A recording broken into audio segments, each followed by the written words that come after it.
வணக்கம். தைத்திங்கள் முதல் நாள் பொங்கல்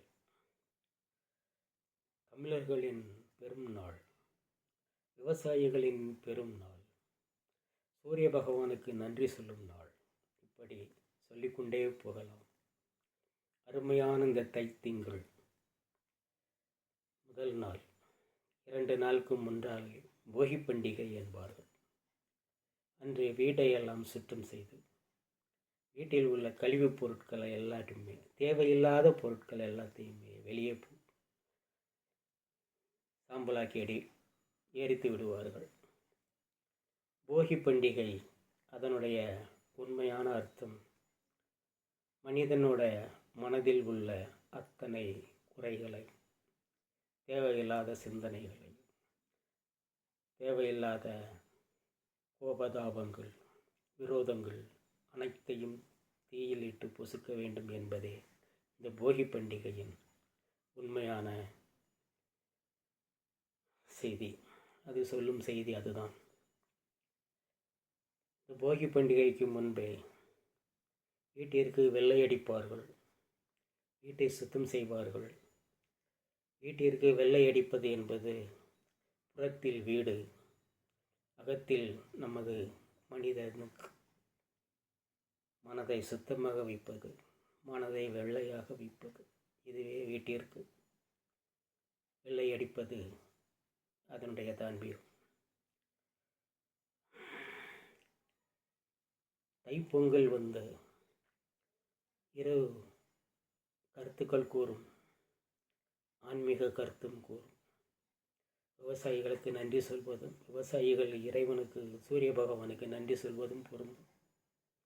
ஆனால் உண்மையில் என்னவென்றால், தைப்பொங்கல் என்பது மனிதனுடைய ஆன்மீக சக்திக்கு ஒரு உந்துதலாக, ஞாபகம் ஊட்டும் ஒரு செயலாக, தமிழனுக்கு ஒரு ஞாபகம் ஊட்டும் செயலாக அது செய்யப்பட்டு தொண்டு தொட்டு வருகிறது.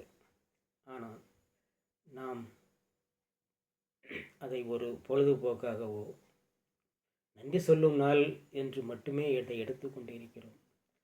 அது அப்படியல்ல.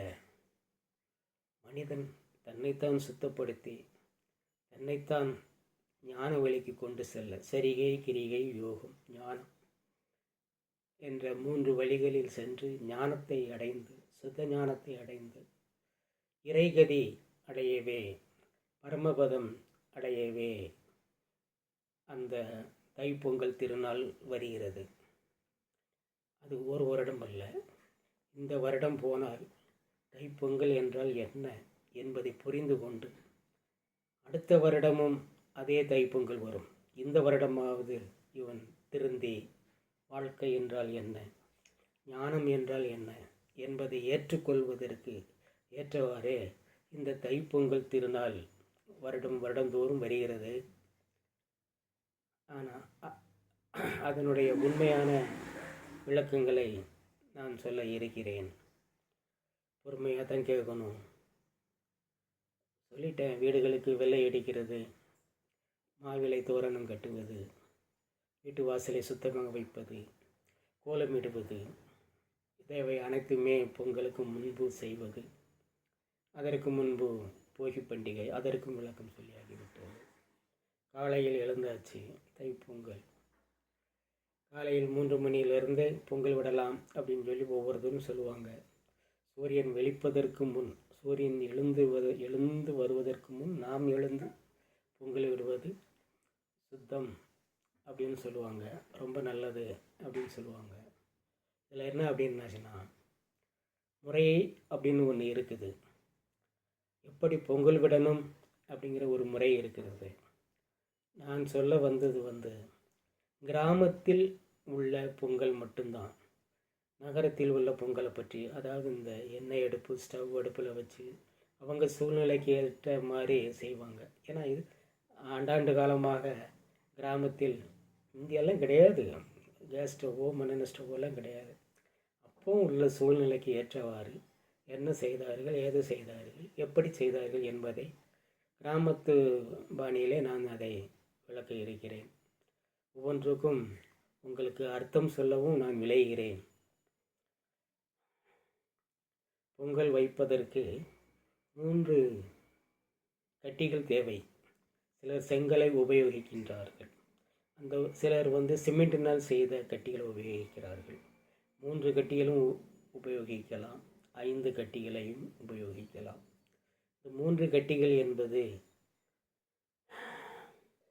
அதற்கு வெள்ளை அடித்து அதற்கு மேல் காவி அடிப்பார்கள். ஏன் என்றால் இந்த 3 கட்டிகளுமே ஆன்மீக சம்பந்தப்பட்டது தான். குண்டலினியை எழுப்புவதற்காக இடகலை, பிங்கலை, சூரியகலை அல்லது சூரியகலை அல்லது சுழிமுனை அப்படின்னு சொல்லுவாங்க. இந்த 3 கட்டிகளின் தாத்மீகம் அதுவே தான். ஒன்று இடகலை, ஒன்று பிங்கலை, இன்னொன்று சூரியகலை. இந்த 3 கட்டிகள் இதற்கு வீட்டின் முன்னால் கோலம் போட்டு இதை வச்சுருப்பாங்க. வீட்டு திண்ணையில் இலைகள் போட்டு காய்கனிகள் படைத்து குத்து விளக்கு ஏற்றி கன்னிப்பூ அப்படிங்கிற பொங்கல் பூவை வைத்திருப்பார்கள். மஞ்சள் கொலையை நல்லா அந்த கிழங்கு முறியாத மஞ்சள் கொலையை வைத்திருப்பார்கள். செங்கரும்பு வைத்திருப்பார்கள். இந்த செங்கரும்பு தோகை பெரிதாக இருக்க வேண்டும். ஆமாம், தூரும் நல்லா இருக்க வேண்டும். இந்த செங்கரும்பு யார் வைத்திருப்பார் என்றால் பட்டினத்தார் வைத்திருப்பார். அவர் வைத்திருப்பது செங்கரும்பு, ஆனால் அதனுடைய பெயர் பேய் கரும்பு என்று சொல்வார்கள். அது 7வது மொழிக்கரும்பு மிகவும் ருசியாக இருக்கிறது என்பார் பட்டினத்தார். 7வது மொழிக்கரும்பு என்பது நம் உடம்பில் உள்ள 6 நிலைகளை தாண்டி 7வது நிலையை அடையும் போது பேரின்பமாக இருக்கிறது. அதைத்தான் பேரின்பமாக இருக்கிறது, அதிகமாக தித்திக்கிறது, அங்கமெல்லாம் தித்திக்கிறது என்று சொல்லுவார் பட்டினத்தார். அதற்கு உதாரணமாகத்தான் நாம் செங்கரும்பை வைக்கிறோம். பட்டினத்தாரும் அதை ஒரு கார்ட்டூன், ஒரு சிம்பிளாகத்தான் அதை கையில் வைத்திருப்பார். அதுபோல் மஞ்சள் தண்டு, மஞ்சள் கிழங்கு, அதுவும் ஆன்மீக சக்தி தான். மஞ்சள் என்பது வித்து சக்திக்கு ஒப்பாகும், விந்து சக்திக்கு ஒப்பாகும். அதையும் அங்கே வைத்திருப்பார்கள்.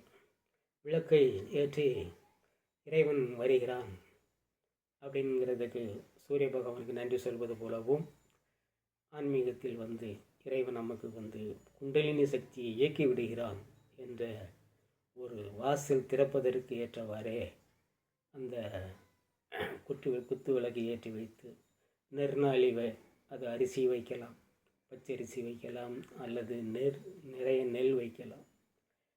பிறகு மஞ்சள் பிள்ளையார், சாணி பிள்ளையார், அது பக்கத்தில் அருகம்புல், பிறகு காய்கனிகள் எல்லாம் படைத்து வைத்திருப்பார்கள். இங்கே நெய்வேத்திய தண்ணி, தேங்காய், மூக்கனுடைய தேங்காய், பூஜைக்கு உரிய பொருட்கள், அன்னைக்கு பழங்கள், அதாவது எந்தெந்த கிராமத்தில் என்னென்ன கிடைக்குதோ அந்தந்த இதெல்லாம் இறைவனுக்கு கொடுப்பதற்காக அதில் வைத்திருப்பார்கள். இது எல்லாமே நாம் சாப்பிடும் உணவுகளாகத்தான் இருக்கும். நாம் சாப்பிடும் உணவுகள் அனைத்துமே நம்ம உடம்பில் போய் இரத்தமாகி, இரத்தத்திலிருந்து அந்த சாறை பிழிந்து அது விந்து சக்தியாக நம் குண்டலினியில் போய் சேருகிறது. இதுதான் நேச்சர். இதில் என்ன செய்கிறோம் அப்படின்னாச்சுன்னா, இந்த குண்டலினி சக்தி அப்படிங்கிற ஒரு சக்தி பொருளை தாங்கி இருக்கக்கூடிய ஒரு குடத்திற்கு தான் பொங்கல் பானை என்பார்கள். இந்த பொங்கல் பானை மண்ணில் செய்திருந்த பானை, மண்பானையாக இருந்தால் மிகவும் நல்லது. ஏன்னா மனிதன் பிறக்கிறான், இருக்கிறான், மண்ணோடு கலக்கிறான். அதனால் இந்த குண்டலினி சக்தியும் காலந்தொட்டு இருக்க வேண்டுமென்றால் அது ஞான சக்திக்கு போனால்தான் அது காலம் தொட்டு அது இரவா நிலை அடையும். மேற்படி அவங்க இஷ்டத்துக்கு ஒவ்வொருத்தரும் ஒவ்வொரு விதமாக செப்பு பானை, பித்தளை பானை, வெங்கல பானையில் விடுகிறார்கள். அது அவர்களுடைய மனோநிலை. இப்போ இருக்கிற சூழ்நிலைக்கு அதைத்தான் செய்வாங்க. ஆனால் நான் ஞானத்தை பற்றி பேசும்போது அது மண்பானையில் தான் விட வேண்டும். அதற்கு வர்ணங்கள் தீட்டி, முப்பட்டை போட்டு, குங்குமம் வைத்து சிறப்பாக பானை அலங்காரம் செய்து வைத்திருப்பார்கள். அதே நேரம் மண்ணினால் செய்யப்பட்ட பொங்கல் கட்டி 3 தான் தேவை. அது மண்ணினால் தான் இருக்க வேண்டும். அதே போல் இதை அடுப்பை மூட்டுவதற்கு உண்டான பனை ஓலைகள் தான் அதுக்கு தேவையான பொருள். பனை ஓலை தவிர மற்ற கட்டைகளையோ சின்ன சின்ன குச்சிகளையோ வைத்து பொங்கல் விடுறது ஆன்மீகத்துக்கு உகந்ததல்ல. அது இடம் பொருள் ஏவல் பார்த்து அவங்க இதுக்கு செய்கிறாங்க. ஆனால் ஆன்மீகம் என்று வரும்போது பனை ஓலை தான், அதாவது காய்ந்தும் காயாததுமாக இருக்க வேண்டும். மிகவும் காய்ந்திருந்தால் நல்லா இருக்காது. காயாத அரைக்காய்ச்சல் இருக்கிற ஓலை அழகாக தீப்பற்றி எரியும். அந்த பனை ஓலையை தான் சிறிது சிறிதாக எடுத்து நாம் பிரம்மத்தில் கரைகின்ற அந்த சூடத்தை எடுத்து சூடத்தில் போட்டு தான் அந்த தீயை மூட்ட வேண்டும். தீயை மூட்டிவிட்டு பிறகு பானையில் சர்க்கரை துண்டு, அதுவும் அந்த கரும்பு சாறில் இருந்து கிடைக்கக்கூடிய என்ஜான் 7வது மொழி கரும்பில் இருக்கிற அந்த தித்திப்பு ஆனது அந்த சர்க்கரையில் இருக்கிறதுனால 2 சர்க்கரை போட வேண்டும். அதற்கு பின் பசு என்ற உயிர் நிலையில் இருந்து எடுக்கின்ற அந்த சாரான பால், அந்த பாலை ஊற்ற வேண்டும். ஆக அதே போல் பச்சரிசி அதை களைந்து வைத்திருப்பார்கள். அந்த பச்சரிசியையும் நன்கு களைந்து வைத்த அந்த நீரைத்தான் வெளியிட வேண்டும். பச்சரிசி சாறு அதை விட வேண்டும். ஆக பொங்கல் பொங்கி வர ஆரம்பிக்கும். சிறிது சிறிதாக தீ மூட்ட வேண்டும்.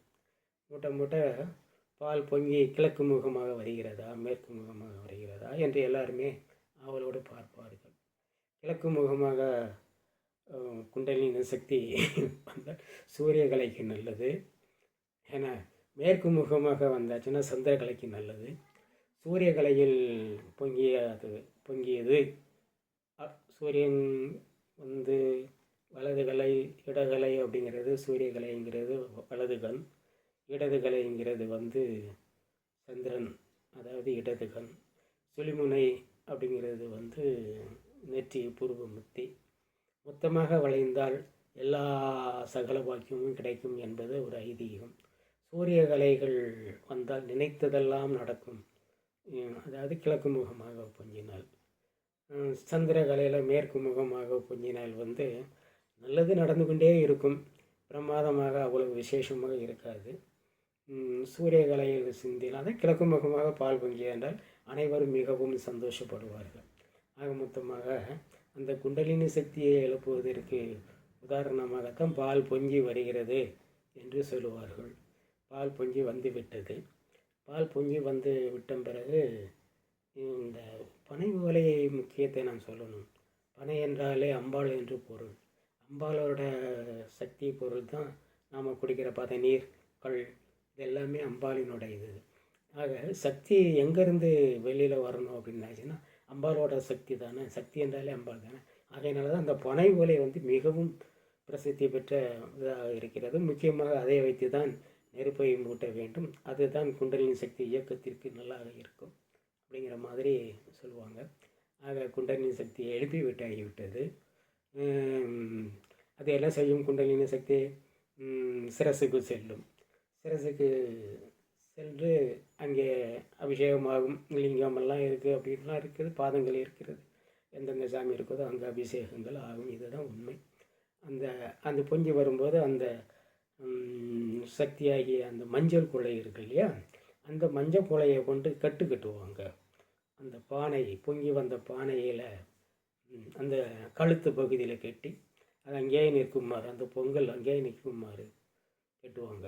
அதாவது சிவபெருமானுடைய விஷம் கண்டத்தில் கட்டுவாள் இல்லையா, அந்த அம்மா சக்தி பொருளாக இந்த அமிர்தம் கடையும் போது அதிகமாக 3வது முறை சாப்பிடும்போது ரொம்பவும் விஷமாயிருதுன்னுலாம் சொல்லுவாங்க. அது விஷம் கிடையாது, இடம் கிடையாது, அது அமிர்தம் தான்.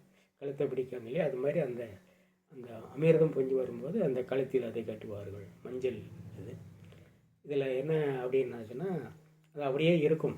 அந்த பொங்கி வந்த பொங்கல் அப்படியே இருக்கும். அதற்கு பிறகு தான் அந்த பச்சரிசியை போடுவாங்க. பச்சரிசியை போட்டு பொங்கி இறக்கி, அதாவது குண்டலினி சக்தி மேலே வந்துடுச்சு, அவ்வளோதான் இதனுடைய இது. இதுக்கு அடுத்தால பச்சரிசி பொங்கி காய்கனியெல்லாம் சமையல் பண்ணி அறுசுவை பண்ணி எல்லாருமே சந்தோஷமாக சாப்பிடுவாங்க. அதற்கு பிறகு இந்த பொங்கல் பூ அப்படிங்கிற அந்த பொங்கல் பூ வந்து வாடாதது, வதங்காதது, என்றுமே நிரந்தரமானது. இந்த பொங்கல் பூ என்றுமே வாடாது. அந்த பொங்கல் பூ வித்து சக்திக்கு ஏற்ற மாதிரி சொல்லுவாங்க. ஏன்னா அது நல்ல ஒரு மருந்து, மூலிகை, கிட்னிகள் எல்லாம் கரைக்கிறதுக்கு உதவும். அப்படிப்பட்ட ஒரு வாடாத ஒரு முகம், அதாவது அந்த குண்டலினி சக்தி மேலே ஏறிடுச்சு அப்படின்னாச்சுன்னா முகம் வாடாது. அப்படிங்கிறதுக்கு உதாரணமாக வீட்டின் வாசலில், அதாவது மனிதனுடைய முகம் வீட்டின் வாசலில் வந்து அதை செருகி வைப்பார்கள். அழகாக இருக்கும், வாடாது. மறுவருடம் வந்து அதை எடுப்பார்கள். 2 நாள் கழித்தோ அல்லது மறுநாளோ அந்த மஞ்சள் குலையை வந்து குண்டலினி சக்தி ஏறிவிட்டது என்பதற்காக அந்த வீட்டில், இந்த பாலா போன வீட்டின் மேலே குண்டலினி சக்தி ஏறிடுச்சு அப்படிங்கிறதுக்காக புறத்தில் நாம் வாழ்கின்ற வீட்டின் உள்ளே ஒரு விட்டத்தில் கட்டி வைப்பார்கள். ஏன்னா விட்டம்ங்கிறது இந்த பக்கம் தான் இருக்கிறது. அந்த விட்டத்தில் மஞ்சள் குலையை கட்டி வைப்பார்கள்.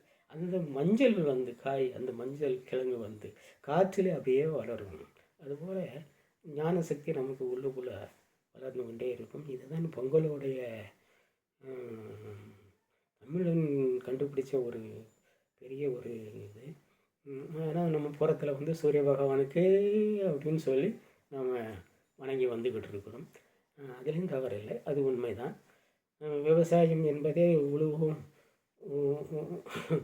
ஏன்னா அழுதுகிட்டு இருக்கிறவங்க உழுதுகிட்டு இருக்கிற மாதிரி, அதை போல் நம்ம பிரச்சனைகளுக்கு நடுவில் நாம் நம் மனதை உழுவ வேண்டும் என்பது தான் அதனுடைய கருத்து. மனதை உழுது செம்மையாக்க வேண்டும், மனதை பண்படுத்த வேண்டும் அப்படிங்கிறது தான் கருத்து.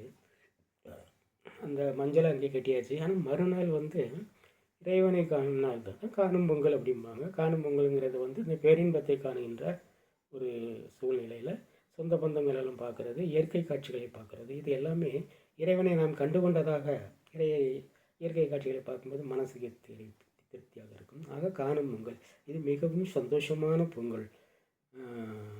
அதாவது பேரின்பை நிலை அடைந்த பொங்கல். வெளியே போகிறது, 4 சொந்தங்களை பார்க்குறது, சொந்தக்காரங்க வீடுகளுக்கு போகிறது, நட்பை பாராட்டி பேசுவது, இதெல்லாமே காணும் பொங்கலுடைய கருத்துக்கள். ஆக இந்த பொங்கலுடைய தமிழனுடைய சிறப்பு ஜனமாக ஊசி குத்துற மாதிரியே மனிதனுக்கு எப்படிலாம், ஆனால் இதெல்லாம் மனிதனுக்கு தெரியுமா? இது ஞான வாழ்வுக்கு தான் சொல்கிறாங்க அப்படிங்கிறது வந்து அதிக பேருக்கு தெரியாது. நான் பெருமைக்கு சொல்லலை, இதெல்லாம் தெரிஞ்சுக்கணும். தெரிஞ்சு அதன் வழியாக நடக்கணும். அனைவருமே வள்ளலார் சொன்ன மாதிரி யான் பெற்ற இன்பம் எல்லோரும் பெருக, வையகம் பெருக அப்படிம்பார். அவரும் இது மாதிரி கருத்துக்களை நிறைய சொல்லி பார்த்தார். கடை விரித்தேன் கொள்வார் இல்லை, கடையை மூடிவிட்டேன்பார். அது மாதிரி சின்ன கருத்துக்களை நான் சொல்கிறேன். எனக்கு தெரிந்தவற்றை சொல்கிறேன். ஏற்றுக்கொண்டால் நல்லா இருக்கும். ஏற்றுக்கொள்வீர்களே இல்லையோ, அவரவர்கள் தெய்வத்தை அவரவர்கள் வணங்குங்கள். குடும்பத்தை நல்லபடியாக பார்த்து கொள்ளுங்கள். குரோத தாபம் கோபம் எதுவுமே வேண்டாம்.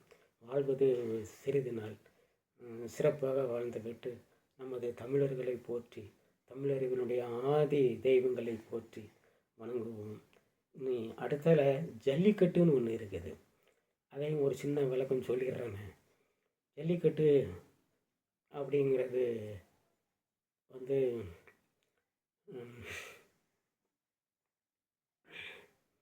ஜல்லிக்கட்டு அப்படின்னாச்சுனாலே மனம் வந்து ஒரு நிலையில் இருக்காது. பார்த்துக்கிடுங்க. பசு ஆமாம், அதாவது காளை மாடு மாதிரி அங்கங்கே துள்ளிக்கொண்டே ஓடுகிறது. அந்த காளை மாட்டை துள்ளாத காளை மாடு அப்படிங்கிறது தான் அதை தனக்குள்ளே வச்சுருப்பார் சிவபெருமான். வச்சு பார்வதி பரமேஸ்வரர் பிள்ளை குட்டியெல்லாம் அவள் ஃபேமிலியாக உட்காந்துருப்பாங்க.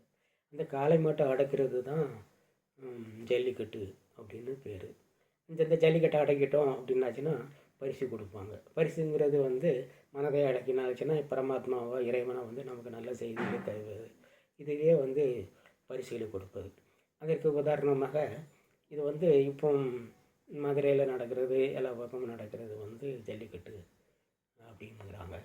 ஆனால் அந்த காலத்தில் வந்து அந்த காலத்திலே இருக்குது. ஆனால் கிராமங்களில் இந்த ரொம்ப சிறிய கிராமங்களில் வந்து இந்த காளை மாடுகளுக்கு வந்து மாட்டில் வந்து அந்த இனிக்கிற கரும்பு, அந்த ஒரு துண்டு, அந்த பொங்கப்பூங்கிற அந்த பூவையும் கட்டி ஒரு சுருக்கு பைன்னு சொல்லுவாங்க. அந்த காலத்தில் பெண்கள் பெரியவங்களாம் இடுப்பில் காசு போட்டு சொறி வச்சுருப்பாங்க.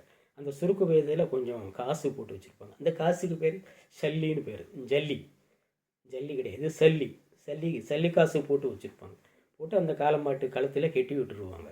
கரும்பு இருக்கும், பொங்குப்பூ இருக்கும், அந்த சல்லி காசையும் கட்டி விட்டுருப்பாங்க. ஊரில் உள்ள அந்த காளைகள் வந்து வாலிபர்கள் வந்து இது யார் மாட்டு காளை அப்படிம்பாங்க. நிறைய எடுத்துக்கிறாங்க, நான் அடக்கிறேன் பாரு அப்படின்னு சொல்லி அந்த காளையை பிடிச்சி அடக்கி அந்த காசை எடுத்துருவாங்க.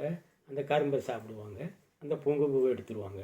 இதனுடைய அர்த்தம் என்ன அப்படின்னாச்சுன்னா, நான் சொன்னது தான், அந்த இனிப்பான அந்த காளை என்கிற நம்மளுடைய 5 புலன்களையும் அடக்கிட்டோம் அப்படின்னாச்சுன்னா அந்த இனிப்புங்கிற அந்த கரும்பு கிடைக்கும். 7வது மொழிக்கரும்பு கிடைக்கும்.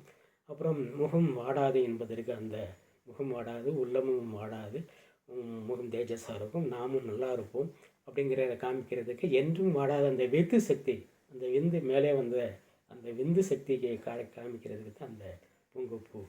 அதுவும் கையில் கிடைக்குது. அந்த மாட்டை அடக்கியாச்சுன்னா அதுக்கு இடத்துல காசுங்கிறது வந்து பேரின்பம். அந்த காசு அந்த கிடச்சிது அப்படின்னாச்சுன்னா நம்ம என்ன வேணாலும் நமக்கு வேண்டிய பொருளை வாங்கி சாப்பிட்டுடலாம், சந்தோஷமாக இருந்துக்கிடலாம், வீட்டிற்கு கொண்டு போகலாம், வீட்டுக்கு வேண்டிய பொருட்களை வாங்கலாம். அதனால் அந்த காசு, அந்த சல்லிக்கட்டுங்கிறது அதுதான். கேட்டிங்களா? அந்த பொருளை நாம் அடக்கி மேலே கொண்டு போயாச்சுன்னா பொருள் கிடைக்கும், பெரும் பொருள் கிடைக்கும். சிறு பொருள் அடைக்காச்சுன்னா பெரும் பொருள் கிடைக்கும். ஆக ஜல்லிக்கட்டு அப்படின்னு பின்னாடி வந்தது, ஆனால் அதனுடைய உண்மையான பேர் சல்லிக்கட்டு. அந்த மாட்டைங்கிற 5 நம்ம அடக்கியாச்சுன்னா நமக்கு பேரின்பம் கிட்டும். இதுதான் பொங்கல் ஒரு 3 நாள் 4 நாள் நடக்கிற ஒரு அருமையான தமிழனின் தத்துவம். புரிந்து கொள்ளுங்கள். நன்றி, வணக்கம்.